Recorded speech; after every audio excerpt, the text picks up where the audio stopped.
ஜோதிட தகவலில் பலவிதமான தகவலை உங்களிடம் கூறி வரக்கூடிய நான் இன்று முதல் திருமண வாழ்க்கையின் சிறப்பம்சங்கள், ஜோதிட ரீதியாக திருமண வாழ்க்கையை பற்றி ஜோதிடத்தில் என்னென்ன விஷயங்களை தெரிந்து கொள்ளலாம், ஒருவரின் ஜாதக அமைப்புப்படி என்னென்ன கிரகங்கள் 7ஆம் வீட்டில் இருந்தால் எப்படிப்பட்ட அமைப்புகள் ஏற்படும், ஒருவருக்கு திருமண வாழ்க்கையானது எப்படி இருக்கும் என்பதனை பற்றியெல்லாம் வருகின்ற நாட்களில் தெள்ள தெளிவாக கூற உள்ளேன். பொதுவாக பார்க்கின்ற பொழுது இன்றைய வாழ்க்கையில், இன்றைய சூழ்நிலையில் திருமணம் என்பது ஒரு மிக மிக ஒரு முக்கியமான ஒரு நிகழ்ச்சியாகும். ஒரு ஆண் என்றாலும் சரி, பெண் என்றாலும் சரி, அதாவது ஒருத்தருக்கு வாழ்க்கையில் ஏற்படக்கூடிய மாற்றமே திருமண வாழ்க்கை தான். ஒரு ஆணுக்கு திரு என்ற பெயர் திருமணத்திற்கு பிறகுதான் ஏற்படுகிறது. அதுபோல ஒரு பெண்ணுக்கு திருமதி என்ற பட்டமானது திருமணத்துக்கு பிறகுதான் ஏற்படுகிறது.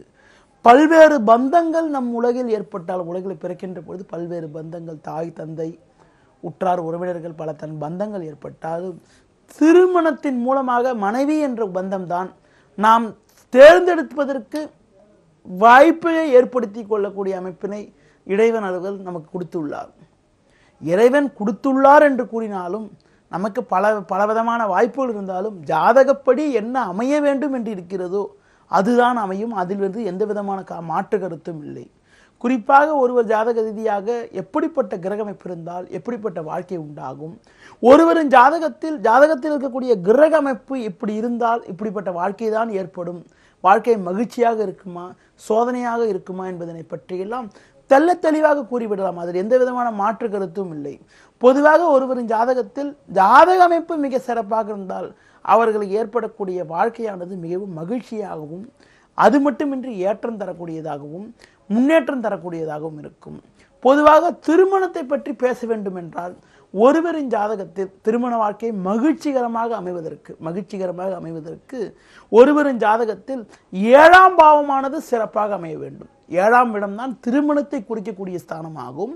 அது களத்தர ஸ்தானம் என்று கூறுவோம். அதுபோல பார்த்தீங்கன்றால் திருமணத்திற்கு உறுதுணையாக இருக்கக்கூடிய பாவங்கள் சில உண்டு. 7ஆம் பாவம் களத்தர ஸ்தானம் என்றாலும் திருமணத்திற்கு உறுதுணையாக இருக்கக்கூடிய ஸ்தானம் என்று சில ஸ்தானங்கள் உண்டு.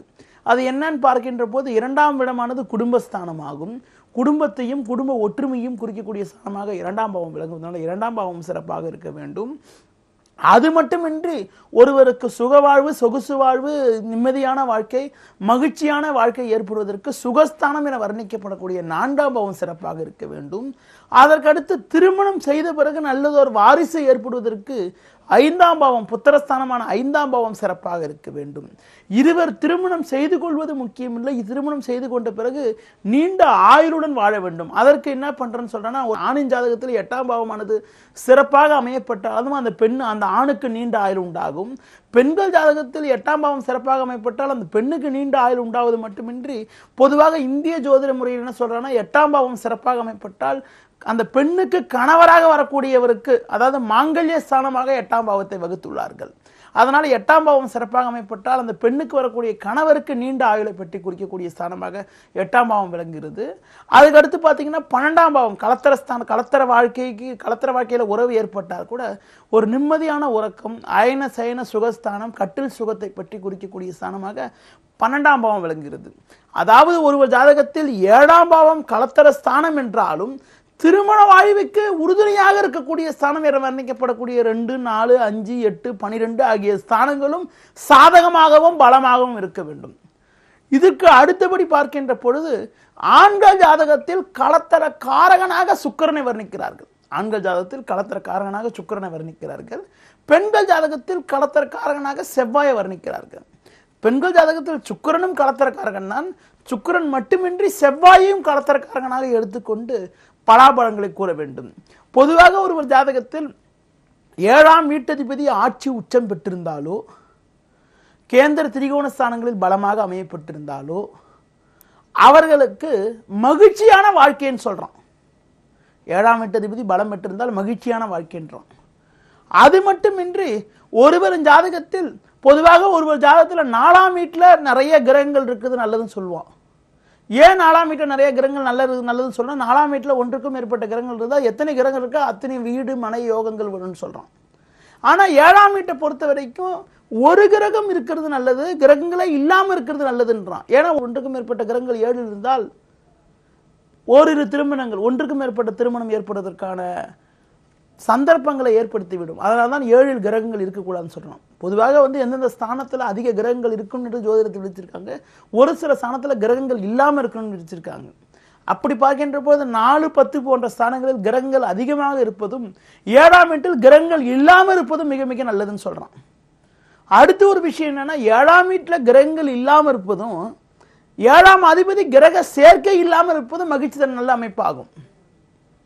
ஒரு ஜாதகத்தில் 7இல் ஒன்றுக்கும் மேற்பட்ட கிரகங்கள் இருப்பதும் 7ஆம் அதிபதியுடன் ஒன்றுக்கும் மேற்பட்ட கிரகங்கள் அமைவதும் அவ்வளவு நல்லதல்ல. அதுபோல களத்திரக்காரகன் சொல்லக்கூடிய சுக்கிரனானவர் ஒருவரின் ஜாதகத்தில் தனித்து அமைவது மிக மிக சிறப்பு. கிரக சேர்க்கையுடன் சுக்கிரன் அமைய பெற்றிருந்தால் அது கடுமையான தோஷம் சொல்றோம். பொதுவாக நவ கிரகங்களில் சுப கிரகன் என வர்ணிக்கப்படக்கூடியது குரு, சுக்கிரன், புதன், அதாவது சுபர் சேர்க்கை பெற்ற புதன், வளர்பிறை சந்திரன் ஆகும். இந்த கிரகங்கள் 7ஆம் வீட்டிலோ 7ஆம் அதிபதியுடன் சேர்ந்திருக்கின்ற பொழுது மன வாழ்க்கையானது மகிழ்ச்சியாகவும் ஏற்றம் திறந்ததாகவும் எல்லா வகையிலும் அனுகூலமாகவும் இருக்கிறது. அதுபோல 7ஆம் வீட்டை சுபகிரகங்கள் பார்வை செய்தால் திருமண வாழ்க்கையானது மகிழ்ச்சியாகவும் ஏற்றங்கள் நிறைந்ததாகவும் இருக்கிறது. அதே 7ஆம் வீட்டில் பாவகிரகங்கள் அமையப்பட்டிருந்தாலும் 7ஆம் வீட்டிற்கு உறுதுணையாக இருக்கக்கூடிய ஸ்தானம் என வர்ணிக்கப்படக்கூடிய 2, 4, 5, 8, 12 ஆகிய ஸ்தானங்களில் பாவகிரகங்கள் அமையப்பட்டாலும் எந்த பாவம் பாதிக்கப்படுகிறதோ அந்த பாவத்துடைய பாவ ரீதியாக பாதிப்புகளும், அது மட்டுமின்றி எந்த கிரகத்தால் பாதிக்கப்படுகிறதோ அந்த கிரகத்துடைய தசாபுத்தி நடைபெறுகின்ற பொழுது பாதிப்புகளும் அந்த ஜாதகருக்கு ஏற்படுகிறது. ஒரு சில முக்கிய விஷயங்கள் திருமண வாழ்க்கையை பற்றி பேசிக்கான முக்கிய விஷயங்களை இப்போ தற்போது சொன்னேன், அடிப்படை விஷயங்களை பற்றி தற்போது சொன்னேன்.